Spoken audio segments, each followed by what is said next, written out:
small creature of in this incarnate state, and yet spiritually have pre-incarnate origins and will have after incarnate destinations,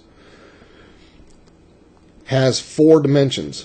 Now I know there's all kinds of people that want to fancify, multi-dimensional universes beyond that, but the Lord showed me that the universe, eternity, is completely and totally described by 4 dimensions. The 4th dimension is synonymous with the Lord's house, and the 4th dimension is also synonymous with eternity. The 4th dimension is the dimension in which all time and space exists. In other words, all visible and invisible creation, everything that exists in the Lord's house, and the Lord's house is synonymous with the 4th dimension. And this is what the Lord taught me about the 4th dimension. With respect to the origin, we call the origin by its coordinates. Now, I'm telling you about the 4th dimension, about time and space, because eventually, if mankind doesn't, end up destroying themselves, in their vices, eventually mankind will be able not only to terraform. First, you need to master this sphere, upon which we've been, placed, the Earth. You need to master stewarding it and terraform it and make it into paradise, the desertified regions, the aqua regions. When the sphere upon which we exist has been mastered by humanity, then space colonization is possible. And there are other class M planets out there, the Lord showed me, and the Lord showed me that there's other life forms out there that. And the discovery of other life forms does not negate a universal creator of it all. It's just, another aspect of his creation. I mention that because there's, so many people that think that this is all there is to the whole universe, and that we're all there is to the whole universe. And I'm sorry to say, but you're mistaken. There are other life forms and other Class M planets. There are other, well, I'll leave that for another topic. But the 4th dimension, with respect to the origin, again, at its very center was the most coalesced or dense part of the entire spinning mass. Now, unless that exploded, when you finally realize I'm telling the truth about how the universe was created, and you see that the expansions are denser and denser and denser towards the origin, unless that exploded, which I didn't get to see the finishing touches of the whole thing, I just saw the beginning of it all. And if I am correct in what the Lord showed me about the 4th dimension, which I know I am, because it comes from our Creator, then the origin itself can be denoted by the coordinates of 0, 0, 0, 0, in other words, the origin of all time and space. And from then on, time and space can be mapped. You can extrapolate, what you would think of as the future, which is basically just light speed, or the travel of light, and even what was in the past. Because once you understand that we exist in a coordinated map, now it's just a matter of navigating through it. Now, the 4th dimension is comprised of 3-dimensional panels. I call them panels because that's what the Lord called them when He taught me about it. The 3rd dimension is comprised of 2-dimensional planes. When you think about the 2nd dimension, it's just like a flat piece of paper, a flat line.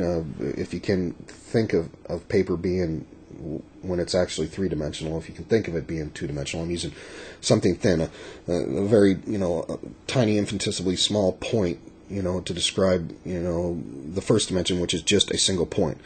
And then the 2nd dimension, when we can be described by 2 points, and the 3rd dimension can be described by 3 points, and a tetrahedron is what the Lord used geometrically to describe the 4th dimension to me. So the coordinates of a tetrahedron at the origin, which is again the beginning of all time and space, the visible matter, coordinates of 0, 0, 0, 0, that instant of in which He's took visible matter and brought it forth from his invisible eternal self.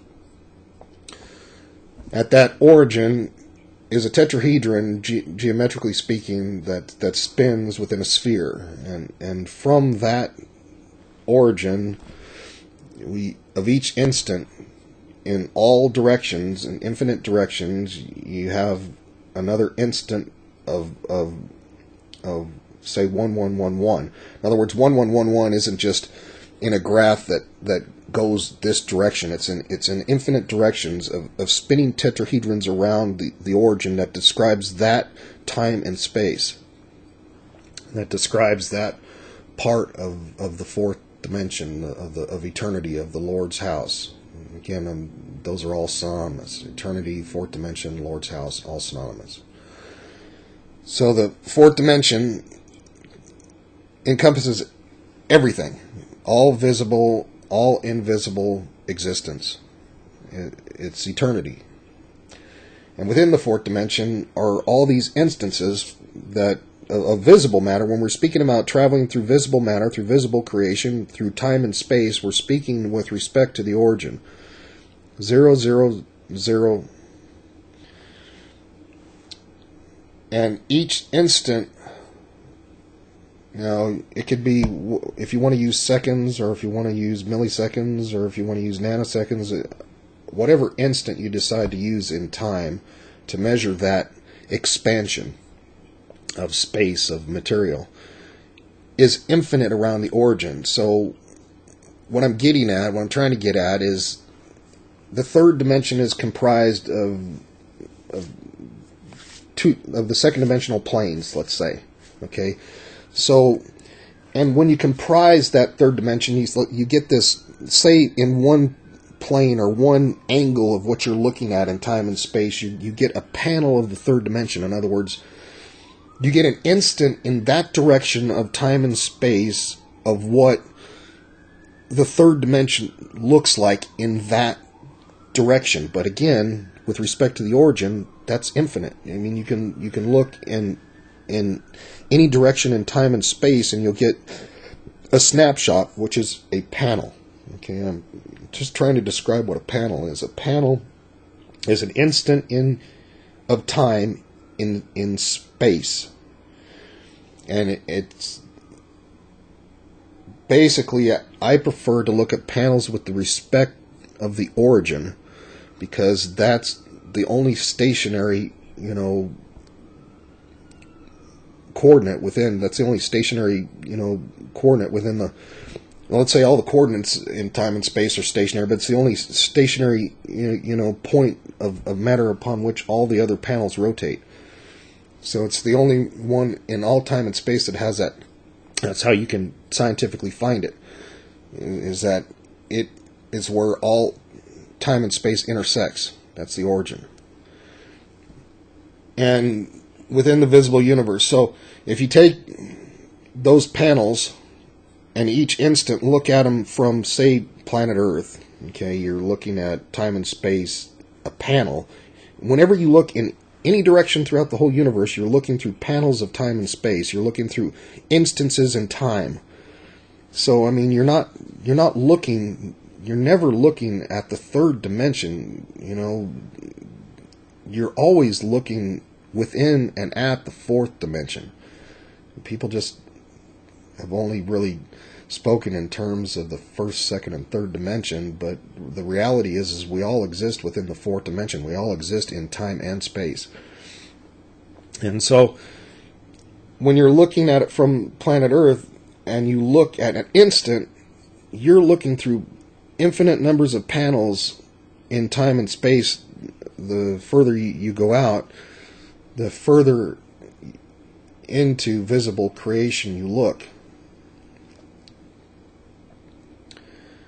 And I mentioned the panels because if you can take an instant and freeze it and look at the whole universe in that instant, that's just one panel of the third dimension. If you could freeze everything, if you could, it's all set in motion, so you can't.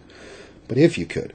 Once you understand, though, that is a instant in time and space in the fourth dimension, now you can take a snapshot the very next instant and take a look at that. And you can see how objects are moving through time and space, not just through space, but through time and space. And the reason I keep mentioning that is because if mankind lives long enough, eventually time travel is possible when you understand that all visible creation is moving through time and space already. So you get one instant, and you look at the universe and you see the third dimension panel of that instant, and in the next instant you take another snapshot and you look and you see visible matter has moved through time in what we appear to be a forward direction. But the truth of the matter is a previous instant before that it was there. And in eternity, that's why Ecclesiastes, I should always quote, but talks about that which is to come has already been. Is what eternity is God sees it all, sees all time and space. He sees each of those instances, In other words, the whole extrapolation of how the galaxies move throughout the fourth dimension, and he sees all previous. And so when we talk about, from our perspective, past, present, and future, really in eternity, it's all his house. He sees it all at once. So when we look at this record transcends time and space because it comes from the eternal Creator directly. So it talks about the future, not in a how do you say, a roll the dice, guess, predilection kind of way, and God just happens to come out 100% right. No. This speaks of things to come as though they are because they are. I don't know how else to say it. And in the Lord's house, in the fourth dimension, he sees all things as now. And that's what Ecclesiastes is talking about when it says that which is to come has already been, and that which is required. It all exists as now in eternity. He sees the past, present, and future. Just right now. And he's given us the book of what we think of as the future, which is really just a glimpse of eternity of the Lord's house. So, I'm not trying to confuse people. I'm just trying to say that the reason this record is inerrant is because it's describing things that are. We think of them as the future, but it's just simply things that are. They already exist. It's already happened. It's happened now. And the truth of the matter is that science will only, eventually catch up with that and prove it to be true, long after my incarnation is over. But I'm telling you this now because eventually, if you don't all kill yourselves off in your vices, and I say if, because eternity's certain. The condition of the spirit, pre-incarnate and post-incarnate is fixed, is certain. We all will exist in one place or another. I choose, by God's grace, to exist with Him in paradise because it's awesome. But each has their own choice to make. The Lord showed me, when I say if you don't kill yourselves off, is the Lord showed me that when He talks about the great judgment and when He talks about the condition of all souls, that those things are fixed. Those things are in His house, fixed. That's gonna occur, will occur, it has occurred, it's something He's described. That we're all going to be accountable for our choices. But when I say that if mankind doesn't, I'm saying that the methods of how each of us get there, is a matter for our choosing from our perspective. God's already seen how we're all going to choose, and He's told us. But I'm trying to say that He showed me possibilities, and the reason He showed me possibilities was not just to try my own thoughts, my own heart, my own soul about my hopes for humanity and my prayers, but the reason He showed me possibilities was to from our present perspective, try each and every one of your own hearts and the choices you're all going to make. If mankind chooses to get over their petty differences and petty squabbling, We have enormous possibilities and blessings. Literally, the earth could be made into a veritable, paradise for each and every soul if we would just unite a common cause together instead of remaining divided. For whatever reason, people choose to remain divided.